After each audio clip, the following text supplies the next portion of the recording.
To do and not to do. Sit on your hands, probably the best advice I can give people, especially when you come into a lot of money until you get comfortable with having that wealth. Probably sit on your hands. Don't splurge, don't get emotional, don't make poor choices. We had a call the other day and we talked about I actually went out to dinner with a very wealthy individual. He structured multiple billion-dollar deals out in Silicon Valley, been in the game a long time. I've worked with Apple and Bank of America back in the day. We were talking about things and he said, sometimes it's best to just wait 24 hours. If you're ever caught up in emotion or thinking through something and it's weighing on you or you feel like you urgently need to make a decision, sometimes it's best to sit with yourself and reflect on that and make sure it's the right thing. And if 24 hours you still want to do it, cool. But a lot of the time, after some time passes, you may not have that same urgency to get something done. So those would just be a few things. Take your time, educate yourself, make sure you're positioning yourself well.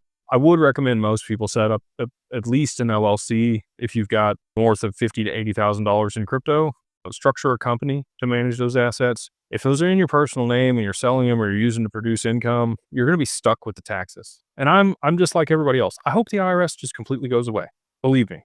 But you still want asset protection, and you're going to get that if you set up a Wyoming LLC and it's you got the corporate veil intact. If you've done all the corporate governance and the filings and everything the way that you should, you're doing the meeting minutes, board resolutions, and you've issued the stock and all the stuff that we work with our paralegal group to do. If you've done all that, you're going to get, a lot of protections. You get charging order protection there in Wyoming. So if somebody sues you personally, they won't be able to get those assets. Very similar to a trust. You're not going to get the probate protection that you would with a trust with this LLC, but it's immediately going to have some creditor protection if you've done it the right way. And you can do things to amplify that. You can put the first lien against the company by yourself so that if somebody else comes to sue you, you get the assets before they do.